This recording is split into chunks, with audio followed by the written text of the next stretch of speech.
estamos. Bueno, sigo con Miguel Base, con el diputado nacional de la Unión Cívica Radical, el Frente Cambiemos. Diputado, recién hablábamos justamente del humor social. El gobierno sabe, evidentemente, que digamos, hay un descontento, pero siempre hago esta pregunta a nuestros invitados. ¿Las medidas antipopulares se toman al principio y después, porque todo lo bueno vendrá después? No sé, la verdad es que yo creo que lo que pasó en este gobierno es lo que suele pasar en muchos gobiernos. Este gobierno era de una situación muy complicada desde el punto de vista de la economía. Ustedes hace un ratito escuchaban la mesa anterior y estaban analizando esta situación. Y la verdad es que había que tomar medidas que, bueno, que el gobierno llamó sinceramiento de la economía, digamos. Había que tomar medidas que evidentemente no eran medidas simpáticas. Salir del cepo era absolutamente necesario porque de lo contrario teníamos paralizada la industria en la Argentina. Nosotros tenemos, los argentinos, un grave problema de desocupación. Para resolver el problema de desocupación lo que tenemos que hacer fundamentalmente es generar empleo naturalmente, y el empleo se genera principalmente desde la industria. Así que con una industria paralizada lo que hacíamos era incrementar la desocupación. Pero la industria no podía importar insumos básicos para el desarrollo de sus productos a partir justamente del cepo y de esta paralización de la importación. Así que había que salir del cepo y esperábamos que la salida de ese cepo no produjera el aumento de precios que se produjo lamentablemente en algunos productos, porque la verdad es que hubo, como comentábamos recién, un aumento de precios desde mi punto de vista injustificado en muchos sectores que, bueno, que ahora aprovecharon... eso el gobierno no lo puede manejar porque eso es parte del empresariado. Lo que sí pudo haber manejado el gobierno es el tema tarifario y aún así no lo hizo, no quiso, no pudo. Bueno, con el tema tarifario también había que salir de la situación de subsidios, del déficit fiscal. No era sencillo, teníamos un atraso de mucho tiempo en esta región del país. La verdad es que había tarifas absolutamente inexistentes y además eso generaba una cuestión de injusticia tremenda. En esta región pagábamos muchísimo menos de lo que paga el resto del país. Y es cierto que en algunos casos el ajuste desde ese punto de vista ha sido muy grande. Claro, pero eso es cierto, es lo que la justificación o el punto que plantea el gobierno por el aumento. Pero el aumento también llegó al interior del país. Sí, también llegó.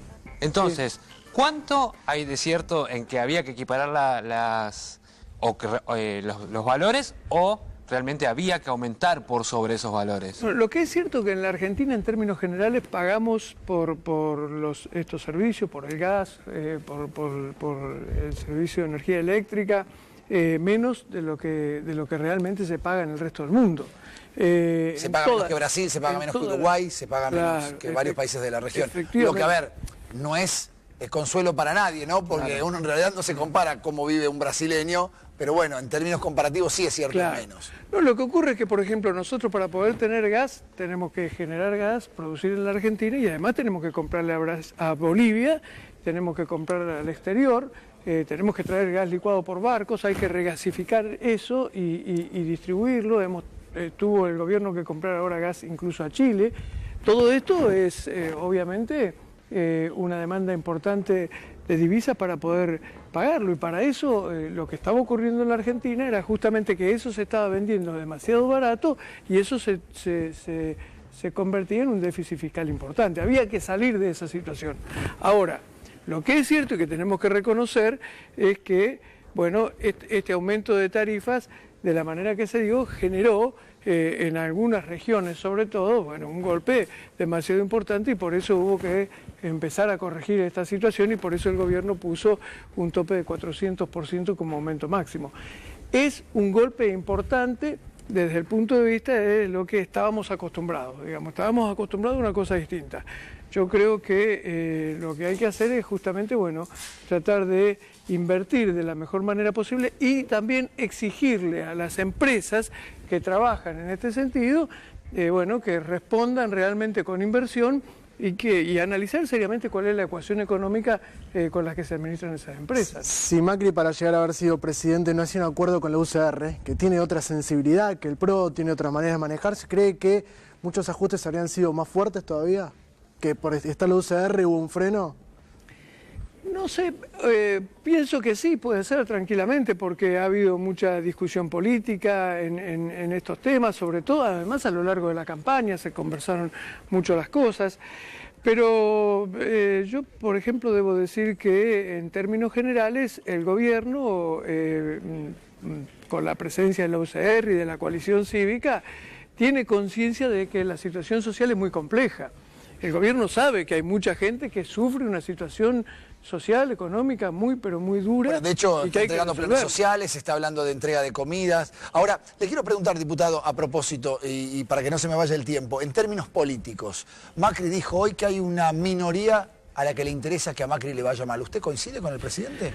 Yo creo que hay dos cosas. Por un lado, debo decir que hay una buena noticia en la Argentina, una muy buena noticia en la Argentina. En el Congreso estamos trabajando muy bien con distintos bloques de distintos partidos políticos. De hecho, en la ley de los holdouts, para resolver el tema de la deuda con los holdouts, hubo un debate muy importante y finalmente la ley recibió una cantidad de reformas sugeridas por los otros bloques que terminaron beneficiando, porque terminaron mejorando la ley que había llegado del Poder Ejecutivo. Y ayer tuvimos una larga reunión de las comisiones de Previsión Social y Presupuesto para resolver este tema de los jubilados y el blanqueo. Y la verdad es que también tuvimos un debate muy importante con el aporte de otros bloques y en realidad estamos avanzando desde ese punto de vista. El sistema político institucional, el Congreso está funcionando mucho mejor porque hay desde el Poder Ejecutivo la predisposición a escuchar y porque además desde los bloques de la oposición hay una actitud constructiva en términos generales. Es cierto lo que dice el presidente, que hay minorías todavía muy aferradas a determinadas cuestiones que me parece a mí que ya fueron superadas en la Argentina, que tratan de poner un palo en la rueda. Pero ¿de quién podemos destacar dentro de esa minoría? ¿A quién apuntaría? Son grupos muy vinculados con el gobierno anterior, pero ni siquiera todo el peronismo, de ninguna manera. Hay sectores muy importantes del peronismo que están acompañando y que debaten, que discuten, que plantean sus diferencias, pero que lo hacen desde una actitud muy constructiva. Ahora en la dinámica política eso suena muy bien y está bueno porque hace que la democracia goce de buena salud en su mecanismo. Sí. Ahora, la gente está con problemas económicos y se pregunta, al final del camino, estas son las medidas de ajuste, a algunos nos duele más que a otros, ¿el futuro es un poco más promisorio? Seguro, segurísimo. Porque la inflación va a bajar inmediatamente. Alguien podrá decir, sí, la inflación va a bajar porque ya hubo un altísimo nivel de inflación, y es cierto, pero la inflación va a bajar y se va a empezar a recuperar en estos próximos meses la economía.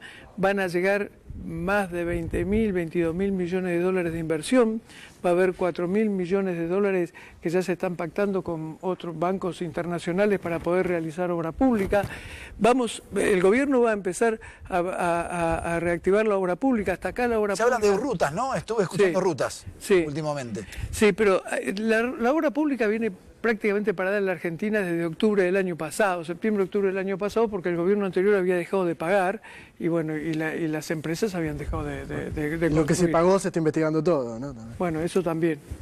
Y la inversión privada, ¿cuándo va a llegar? Porque está prometida, o al menos le vienen prometiendo los empresarios al presidente de entrada, y parece que se estira como el segundo semestre al último trimestre. Sí, la inversión privada yo creo que empieza a llegar ahora. ¿Qué necesitas, para entrar, no? Claro. Es cierto, pero empiezan a entrar. Ya hay algunas fábricas de automotores que han anunciado inversiones importantes, hay algunas empresas importantes vinculadas con la informática y con las telecomunicaciones que también han anunciado inversiones importantes, y se espera que haya un incremento de más o menos 20.000 millones de dólares de inversión privada. Diputado, muchísimas gracias. No, un placer recibirlo. Cuando quiera, esta es su casa. Bueno, muy amable, muchas gracias. Muy bien, señores, y nosotros nos estamos despidiendo. Quedan 2 minutitos para las 3 de la tarde. Se viene una gran segunda tarde con un equipo fantástico a partir de la hora 15. Nosotros nos encontramos a partir del lunes, 1 de la tarde. Gran fin de semana para todos. Va a estar fresco, eso sí, así que hay que abrigarse. Lunes nos reencontramos. Gracias por elegirnos. Chao.